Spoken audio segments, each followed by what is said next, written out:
Putra Presiden Prabowo Subianto, Prabowo Hedi Prasetyo atau biasa dipanggil Didit, menemui Presiden ke-7 RI Joko Widodo di kediaman di Solo, Jawa Tengah. Pertemuan Didit dengan Jokowi berlangsung sekitar 40 menit. Namun Didit maupun Jokowi tidak memberikan keterangan usai pertemuan.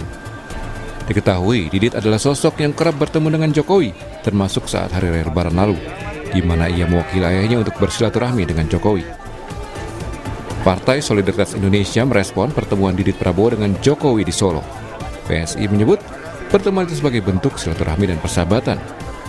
Ketua Bidang Politik DPP PSI, Bestari Barus bilang, Didit menyempatkan diri bertemu Jokowi atas dasar ada pergaulan kepada yang lebih tua. Selain itu, sikap Didit juga menunjukkan persahabatan yang hangat antara ayahnya dengan Jokowi. Rangka kegiatan Muharaman ada di keraton, salah satu keraton gitu ya, atau bahkan mungkin dua, dan menyempatkan diri untuk mampir gitu sowan ke Pak Jokowi, ahmi kepada yang lebih tua, dan tentu didasari oleh bahwa Mas Didit ini paham betul bahwa persahabatan antara ayahanda beliau Pak Prabowo Subianto, presiden kita, dengan Pak Jokowi, presiden ke-7, itu adalah persahabatan yang tulus dan yang baik.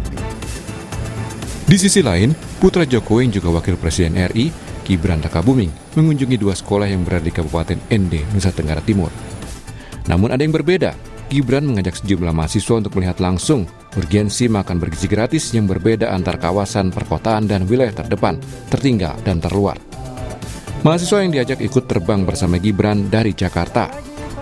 Menurut Gibran, desakan agar MBG di-stop dalam demonstrasi perlu dipikirkan ulang, karena program ini berguna bagi masyarakat dan harusnya tetap dilanjutkan terutama di wilayah 3T. Tadi sudah saya sampaikan kepada para guru, orang tua murid, bahwa MBG ini sangat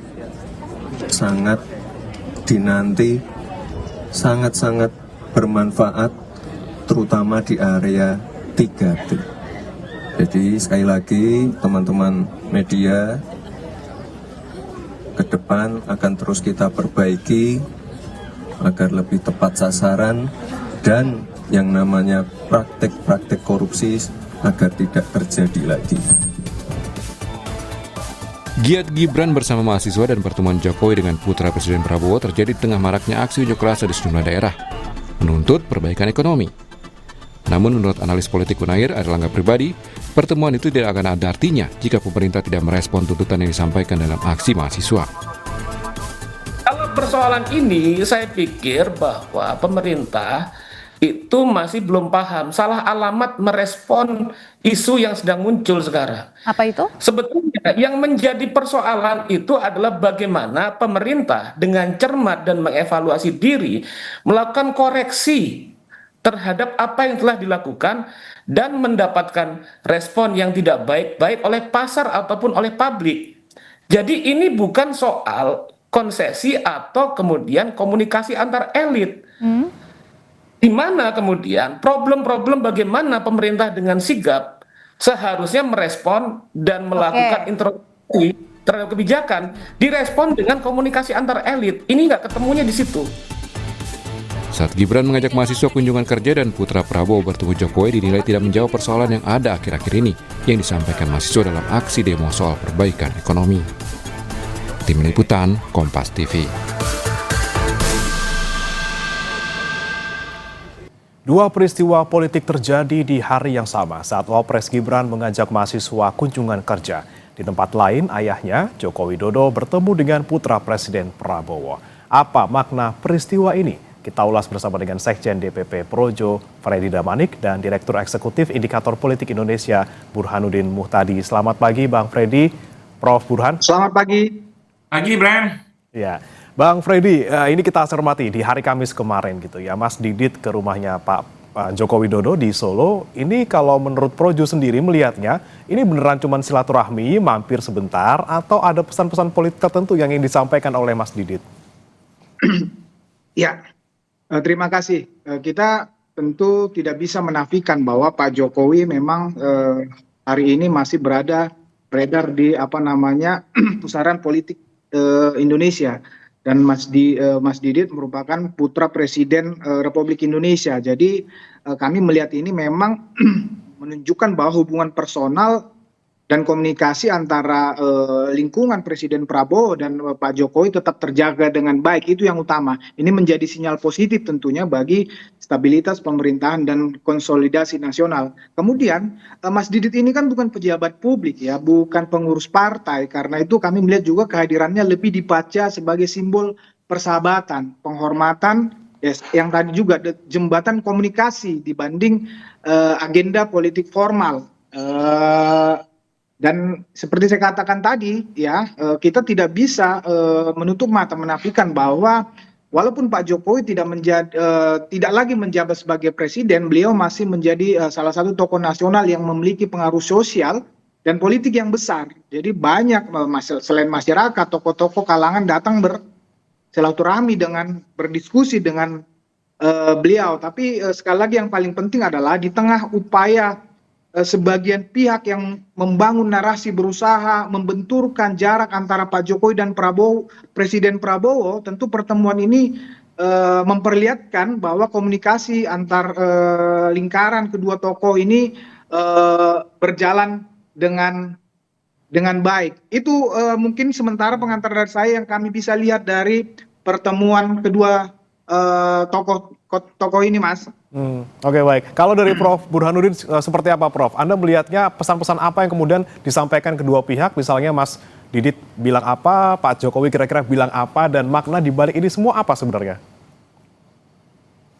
Saya sendiri tidak tahu ya apa yang dibicarakan oleh kedua tokoh di Solo, tetapi yang saya baca dari dua peristiwa yang nyaris bersamaan adalah, pertama, Mas Gibran sebagai Wapres yang untuk sekian lama sepertinya tidak muncul ke permukaan, tiba-tiba cukup aktif menerima mahasiswa yang demonstrasi, mengajak pimpinan mahasiswa, sebagian diantaranya untuk kunjungan kerja sambil melihat dapur MBG di Papua, dan saat yang bersamaan pula kehadiran Mas Didit ke rumah Pak Jokowi itu sebagai bentuk upaya untuk menyatukan frekuensi di antara elit terutama Pak Prabowo dengan Pak Jokowi, karena sebelumnya muncul kabar bahwa hubungan keduanya sedang tidak mesra, tetapi di saat situasi seperti sekarang, di mana pemerintah menghadapi banyak tantangan, bukan hanya secara geopolitik, tapi juga secara domestik, dengan makin banyaknya demonstrasi mahasiswa, tuntutan di sana-sini, sepertinya ada usaha untuk mengkonsolidasi kembali hubungan kedua tokoh ini untuk menghadapi tantangan secara bersamaan. Jadi saya sendiri tidak melihat Mas Didit semata-mata sebagai putra Pak Prabowo, bahwa beliau bukan tokoh politisi, iya, tapi kehadirannya secara simbolik jelas punya pesan dari bapaknya. Dan pesan itu sepertinya saya tangkap upaya untuk kembali mengkonsolidasi dua kekuatan, terutama di saat popularitas pemerintah sedang menghadapi banyak tekanan. Itu bacaan saya. Nah, kalau dari Bang Freddy sendiri, betulkah memang ada kaitannya gitu antara pertemuan Mas Didit dengan Pak Jokowi di tengah kondisi politik nasional yang sekarang sedang mungkin banyak demo, banyak mungkin kritik yang diutarakan ke pemerintah? Iya, seperti saya sampaikan tadi, saya sepakat dengan Mas Burhan bahwa memang kami juga melihat di sini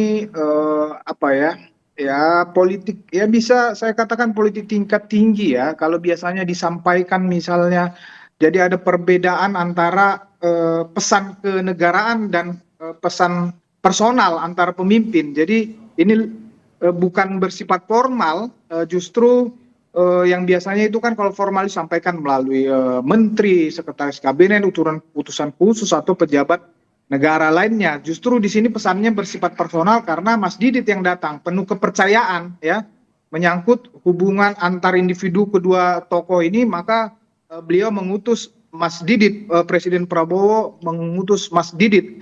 Ini jadi justru kita melihatnya harus lebih hangat dan tidak birokratis ya. Dalam konteks ini Mas Didit itu bukan bertindak, sekali lagi bukan sebagai pejabat negara, melainkan sebagai representasi hubungan personal yang lebih cair. Kalau dikaitkan dengan situasi per hari ini, situasi politik gonjang-ganjing yang seperti Mas Burhan katakan tadi, jadi konteksnya memang Republik ini butuh konsolidasi. Ya, sebagai tokoh politik yang saya katakan tadi, Pak Jokowi masih memiliki pengaruh politik. Saya rasa ini sangat penting, ya, sangat penting bahwa apapun ceritanya, ya, Pak Jokowi masih mempunyai pendukung yang sangat besar.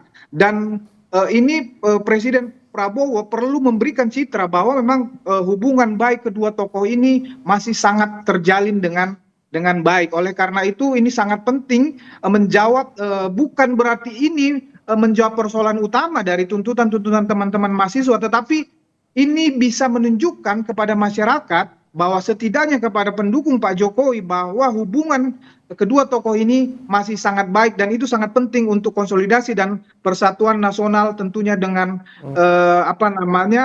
berpengaruh dengan situasi politik per hari ini. Demikian. Baik, kalau kita soroti kembali Prof. Burhan soal Mas Didit yang memang bukan seorang politisi gitu ya, dan pertemuan dengan Pak Jokowi juga bukan dalam konteks yang formal.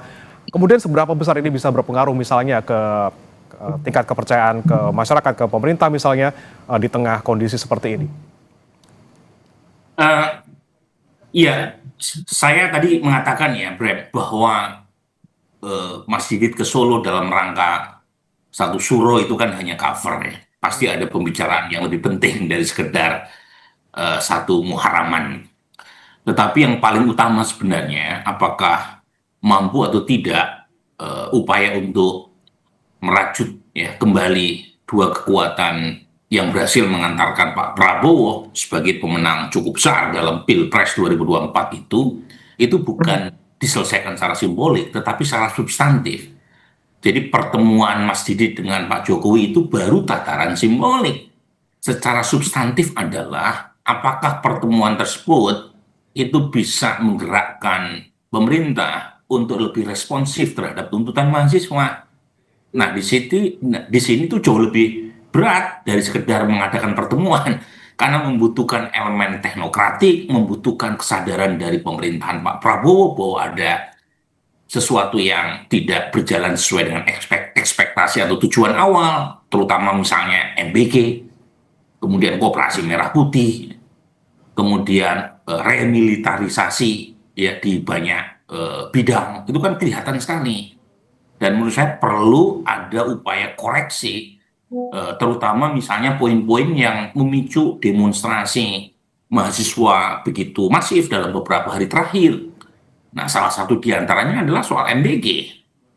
Nah, di situ perlu ada pengakuan dari pemerintah bahwa ada something wrong. Dan itu bisa terlihat misalnya dalam soal penangkapan mantan pimpinan BKN. Itu menunjukkan ada aroma tidak sedap dalam kasus pelaksanaan MBG. Yang kedua, tata kelolanya harus dibenahi secara total. Bahwa sekarang sudah ada moratorium untuk pendirian SPBG, kemudian sudah ada upaya untuk koreksi dalam, iya, tetapi menurut saya di tengah tekanan fiskal yang cukup kuat, mungkin pemerintah perlu segera untuk melakukan audit total, termasuk ya memberikan MBG hanya pada wilayah yang betul-betul memerlukan, yang lebih targeted, bukan universal. Nah, di situ hal-hal semacam ini tuh nggak bisa diselesaikan dengan pertemuan-pertemuan 4 mata, 6 mata, 8 mata, Bram. Ini perlu kesadaran dari pemerintah melihat bahwa situasi ekonomi yang tidak pasti di tengah peningkatan harga-harga sembako dan seterusnya itu pemerintah melakukan koreksi dan menekan spending yang tidak perlu gitu. Nah, ini menurut saya PR berikutnya setelah pertemuan secara simbolik, dan Mas Gibran juga udah mulai aktif ya. Kan nggak mungkin kan Mas Gibran menerima mahasiswa tanpa seizin Pak Prabowo, pasti ada izin. Tetapi lagi-lagi pertemuan Mas Gibran dengan mahasiswa, pertemuan Pak Jokowi dengan Mas Didit itu simbolik. Yang ditunggu oleh masyarakat bukan simbolik, tetapi solusi teknokratik. Oke, yang dibutuhkan masyarakat tidak hanya pertemuan-pertemuan gitu, tapi juga koreksi secara nyata gitu ya terkait dengan banyak tuntutan mahasiswa maupun masyarakat beberapa hari belakangan. Saya ke Bang Freddy kembali. Bang Freddy, selain mungkin orang banyak mengaitkan antara ini dengan kondisi politik nasional kita, misalnya soal kondisi ekonomi kita, tapi juga ada yang kemudian menilai bahwa apa yang dilakukan Mas Didit kali ini itu juga ada kaitannya mungkin dengan menurunkan tensi gitu, karena PSI sudah mau mulai safari politik di akhir Juni ini. Mungkin pertama kalinya nih Pak Jokowi mau ke Lampung. Apakah Anda juga melihatnya seperti hal yang sama? Kalau saya tidak melihat itu ya. Jadi kunjungan Pak Jokowi ke daerah ini tidak perlu sekali lagi dilihat secara aneh, dilihat secara berlebihan, karena itu hanya turun menyapa masyarakat saja. Tidak ada, sekali lagi, kunjungan Pak Jokowi ini tidak akan membangun oposisi dan tidak akan mengambil peran pemerintah. Ya, hanya beliau itu tetap menjaga hubungan emosional, kedekatan dengan masyarakat yang selama ini ya, baik dia selama menjadi presiden dan sebelum menjadi presiden beliau sudah lakukan. Jadi tidak ada ke situ ya. Saya sepakat dengan yang dikatakan Mas Burhan, ini hanya simbol. Oke. Kedua tokoh ini banyak mempunyai pendukung. Pak Jokowi banyak pendukungnya, merupakan elit nasional yang masih sangat berpengaruh. Jadi di tataran saya yakin ini bisa meredam ya, bisa meredam situasi politik nasional. Tapi itu sekali lagi hanya simbolik, karena memang yang utamanya memang bagaimana pemerintah menjawab persoalan ini. Kami dengan Pak Jokowi beberapa kali jujur mendiskusikan juga ya. Misalnya tentang MBG, tetapi alhamdulillah ya, puji Tuhan per hari ini kita lihat pemerintah ya sudah menjawab, setidaknya sudah mulai mendengar ya, khususnya misalnya tentang MBG. Pak Jokowi dulu berdiskusi dengan kami, memang harusnya itu prioritasnya di 3T ya, anggaran yang paling berapa, 30-50 triliun itu selesai untuk itu, kan begitu ya. Dan hari ini itu sudah dilakukan ya. Mas Gibran juga sudah mengatakan itu ya, sudah dihentikan sementara. Jadi kita tidak bisa menutup mata bahwa perbaikan-perbaikan sudah dilakukan, dan tuntutan-tuntutan teman-teman mahasiswa itu ya sebagian juga sudah didengarkan dan diperbaiki oleh pemerintah. Demikian, Mas. Oke, baik. Kalau menurut Prof. Burhan seperti apa, Prof? Apakah mungkin ada kaitannya dengan mungkin meredam, jangan sampai ada tensi politik yang tinggi antara Pak Prabowo dengan misalnya PSI dan juga Pak Jokowi pertemuan ini? Ya, it takes two to tango. Jadi tentu Pak Prabowo punya keinginan untuk merajut kembali hubungan dengan Pak Jokowi yang kita tahu masih cukup kuat, terutama di Jawa Tengah dan Jawa Timur, di saat banyak tekanan terhadap pemerintahan Pak Prabowo dari sisi popularitas ya. Tapi di sisi lain Pak Jokowi tentu juga ingin mendapatkan insentif ya dari pertemuan tersebut ya. Termasuk juga Mas Gibran. Kita membaca Pak Jokowi dengan Mas Gibran dalam satu tarikan nafas ya. Jadi bayangkan Mas Gibran ketemu dengan para tokoh mahasiswa di saat ribuan mahasiswa turun, itu kan satu tindakan yang tidak populer sebenarnya. Ya. Tetapi Mas Gibran melakukan itu. Nah, itu artinya ada sisi lain yang kira-kira ingin disampaikan oleh Pak Jokowi maupun Mas Gibran, bahwa Pak Jokowi atau Mas Gibran berani untuk mengambil tindakan yang tidak populer di saat pemerintah menghadapi banyak demonstrasi. Nah, tentu ada tanda kutip ya keinginan juga agar misalnya Pak Prabowo atau elit-elit Gerindra itu bisa mengerti jika misalnya ya Pak Jokowi turun gunung untuk membantu PSI. Jadi kan ada to tango tadi. Jadi kalau misalnya Pak Jokowi turun untuk membantu tanda kutip pemerintah di saat isu-isu terkait dengan MBG, terkait dengan kenaikan harga-harga, saat yang bersamaan kan kira-kira kalau misalnya Pak Jokowi turun gunung melakukan safari politik yang kemudian dibaca untuk menguntungkan PSI, jangan sampai dianggap sebagai sebuah ancaman buat Gerindra. Itu kan kira-kira bahasa politik kan nggak mungkin dikatakan secara verbal ya. Bahasa politik itu itu kadang-kadang dibahasakan dengan bahasa-bahasa tersirat gitu, tanpa harus dikatakan, tetapi ada semacam sepakatan diam-diam. Oke, saya bantu A, tetapi mereka juga harus membantu B. Nah, ini yang menurut saya sedang dijalankan ya. Dan jangan lupa ini menguntungkan dua-duanya pada dasarnya ya. Tetapi buat rakyat, ya tunggu dulu. Itu kan hanya bahasa elit. Yang tadi saya bilang adalah rakyat menunggu antara Pak Jokowi dengan Pak Prabowo ini setelah pertemuan, setelah hubungan merajut kembali hubungan keduanya menjadi lebih mesra. Pertanyaannya dampaknya buat rakyat apa? Apakah misalnya harga-harga turun setelah keduanya makin runtang-rantung ke sana kemari? Apakah misalnya ketika Pak Jokowi melakukan safari politik, MBG tata kelolanya lebih baik misalnya? Apakah ketika pertemuan dengan Mas Didit, masukan-masukan yang tadi Mas Freddy sebut ya sebaiknya hanya untuk 3T dengan anggaran 30-50 triliun saja misalnya, itu didengar oleh Pak Prabowo atau tidak?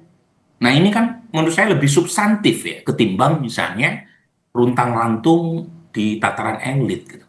Nah yang kedua ini lebih kompleks. Dan kalau misalnya ternyata tidak punya efek buat publik terkait dengan banyak hal, terutama yang paling kelihatan adalah sisi ekonomi ya. Ini tantangan utama Pak Prabowo di sisi ekonomi nih, Bro.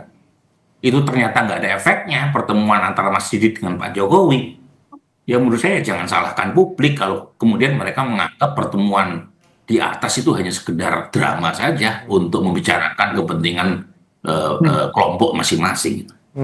Oke, kalau bicara soal efek mungkin misalnya yang ketemu adalah Pak Jokowi dan juga Mas Didit gitu, apakah perlu nih Bang Freddy yang ketemu adalah Pak Jokowi dengan Pak Prabowo langsung, atau untuk efeknya lebihnya misalnya ketika Pak Jokowi turun ke daerah gitu, banyak kemudian yang mungkin bisa diberikan masukan ataupun misalnya dikoreksi dari apa kebijakan-kebijakan pemerintah yang ada di daerah, misalnya soal MBG ataupun Kopdes Merah Putih. Iya, masalah pertemuan apakah perlu Pak Jokowi dengan Pak Presiden Prabowo langsung, saya rasa itu apa ya, biarkanlah beliau-beliau yang paling paham tentang itu. Jadi itu sekali lagi bukan substansi untuk menjawab persoalan ya, tetapi itu sangat bagus untuk persatuan nasional, konsolidasi Republik yang hari ini situasinya seperti itu sangat bagus. Tetapi kan ini masalah menjawab persoalan. Ya, sekali lagi Pak Jokowi tidak akan turun ke masyarakat, tidak akan apa namanya ya, itu hanya silaturahmi kebangsaan. Beliau tidak akan menjawab mewakili pemerintah. Tentunya tidak akan seperti itu posisi politiknya, dan beliau tidak akan, sekali lagi bukan akan membangun oposisi sehingga tidak ada yang perlu ditakuti. Tetapi melalui diskusi-diskusi, kalau Pak Jokowi itu kami berdiskusi misalnya beberapa kali diskusi dengan Pak Jokowi. Situasi hari ini masih jauh sekali dibandingkan situasi COVID, dan Pak Jokowi punya pengalaman untuk itu, untuk menjawab tantangan-tantangan itu, menyelesaikan permasalahan-permasalahan itu. Pengalaman Pak Jokowi ini sangat penting untuk pemerintahan hari ini. Dan pesan-pesan ya, masukan-masukan Pak Jokowi bisa disampaikan melalui kanal apapun ya, baik melalui langsung ya, melalui Wapres juga, melalui pejabat-pejabat di kementerian yang Pak Jokowi juga masih banyak kenal ya, untuk program-program banyak sekali. Masyarakat, tokoh-tokoh yang datang ke Pak Jokowi di Solo itu banyak sekali yang menyampaikan memang keluhan-keluhannya, baik tentang situasi yang mereka hadapi, ya, tentang MBG, tentang Koperasi Desa Merah Putih ini banyak sekali, ya. Tapi per hari ini kan itu sudah mulai dijawab. Misalnya Koperasi Desa Merah Putih itu juga, ya, banyak sekali kepala desa yang melapor kepada Pak Jokowi. Tentunya Pak Jokowi tidak akan menyampaikan itu secara terbuka, yang akan nanti bisa disalahartikan, bisa dinarasikan menjadi itu tadi adu domba kembali, kan begitu. Pak Jokowi tidak akan melakukan perbuatan-perbuatan yang seperti itu, tapi beliau akan memberikan masukan ya, karena beliau sebagai seorang presiden yang mempunyai pengalaman di tengah-tengah situasi yang tidak kalah, bahkan lebih parah dari hari ini, dan saya yakin Pak Prabowo juga paham itu, ya, oleh karena itu melihat situasi hari ini, kami Projo masih percaya kepada pemerintahan ini karena sudah mulai mendengar dan memperbaiki situasi-situasi yang ada. Ya, oke, hari ini masih MBG. Kami juga sudah mendengar bahwa Koperasi Desa Merah Putih juga sudah akan berproses di hukum, kan begitu. Sudah akan dilakukan perbaikan-perbaikan, kan begitu. Jadi menurut saya oke lah, ini kalau sempat dibangun narasi kedua tokoh ini mempunyai hubungan diadu domba tidak baik, ini merupakan hal yang baik, bukan hanya simbol, tetapi saya yakin kami yakin, Projo yakin ini akan membangun kembali katakanlah ya masukan-masukan Pak Jokowi, pengalaman-pengalamannya ini akan membantu pemerintah saat ini untuk menjawab atau mengatasi persoalan-persoalan yang ada. Oke, nah ini yang saya tanyakan ke Prof. Burhan. Terakhir Prof, terkait dengan Jokowi Effect yang mungkin sudah dibahas juga tadi disinggung beberapa kali, seberapa besar mungkin Pak Jokowi bisa memberikan impact ataupun efek gitu untuk paling tidak memberikan masukan-masukan maupun juga mungkin perbaikan-perbaikan atas pemerintah ataupun jalannya pemerintahan saat ini?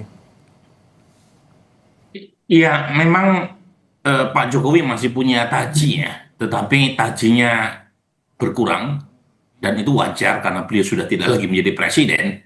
Tapi setidaknya di beberapa basis seperti di Jawa Tengah, Jawa Timur, dan beberapa provinsi mayoritas non-Muslim, Pak Jokowi masih didengar. Tapi lagi-lagi masalah utamanya ini bukan soal apakah Pak Jokowi masih punya pamor atau tidak. Masalah utamanya adalah ekonomi. Ya. Dan di situ dibutuhkan solusi teknokratik oleh mereka yang punya power. Nah, Pak Jokowi secara formal sudah tidak punya power untuk misalnya bagaimana mengatasi tekanan fiskal, bagaimana mengatasi pelemahan rupiah, bagaimana mengatasi penurunan indeks harga saham. Itu sumber ketidakpuasan publik. Jadi kalau misalnya saran-saran misalnya ya hebat dari Pak Jokowi tidak dieksekusi oleh pemerintah, yang nggak ada impact-nya buat publik. Jadi yang paling utama adalah bukan pamor simboliknya Pak Jokowi, karena ujungnya basis Pak Jokowi sendiri sekalipun seberapa cintanya pun pada Pak Jokowi, kalau menghadapi masalah ekonomi ya marah juga. Jadi pada titik itu saya kira memang perlu kolaborasi ya antara Pak Jokowi dengan Pak Prabowo, tentu dalam rangka mengeksekusi hasil-hasil pertemuan simbolik menjadi solusi teknokratik. Oke, saya melihat Pak Prabowo sudah mulai ada perubahan ya, ada moratorium pendirian SPBG, kemudian liburan sekolah nih, ya ini kan sebentar lagi liburan sekolah ya, cukup lama. Itu dihentikan sama sekali operasional SPBG. Jangan lupa waktu kemarin Ramadan orang libur itu dibagi tuh SPBG itu. Kemudian ada komentar keras juga dari Menko Pangan Pak Zulkifli Hasan untuk mengatasi penghambur-hamburan ya 1 triliun per bulan gitu ya. Itu ada upaya untuk mendengar. Tapi pertanyaannya adalah MBG ini kan baru satu isu ya, Bram. Ada isu lain yaitu isu ekonomi, yang menurut saya MBG dengan diperbaiki tata kelolanya mungkin memberikan semacam sinyal positif bahwa spending yang terlalu jor-joran bisa dihemat gitu. Tapi sisi lain pemerintah juga harus mengeluarkan paket stimulus untuk menggerakkan ekonomi. Itulah solusi yang menurut saya bisa ya mengembalikan popularitas pemerintahan Pak Prabowo, dan tentu saja semuanya akan happy kalau misalnya Pak Prabowo dengan dibantu Pak Jokowi mampu memberikan solusi nyata atas masalah atau himpitan yang sekarang mendera masyarakat. Oke, tidak cukup dengan hanya pertemuan, kemudian masukan-masukan, tapi harus dieksekusi secara nyata gitu ya. Solusi teknokratik tadi disampaikan Mas Burhan yang harus dilakukan Pak Prabowo supaya bisa menjawab tuntutan-tuntutan maupun juga kritik-kritik yang dilayangkan ke pemerintah beberapa waktu belakangan ini. Terima kasih Mas Burhanuddin Muhtadi, Direktur Eksekutif Indikator Politik Indonesia, dan juga Bang Freddy Damanik, Wakil Maksud kami Sekjen DPP Projo, sudah bergabung di Sapa Indonesia Pagi. Selamat pagi. Selamat pagi. Pagi Mas. Saudara, jangan beranjak, kami masih akan kembali dengan informasi dari mancanegara, di mana upaya damai Amerika Serikat dan Iran masih dibayangi serangan di Lebanon. Israel masih terus menggencarkan serangan meskipun ada kesepakatan untuk mengakhiri perang.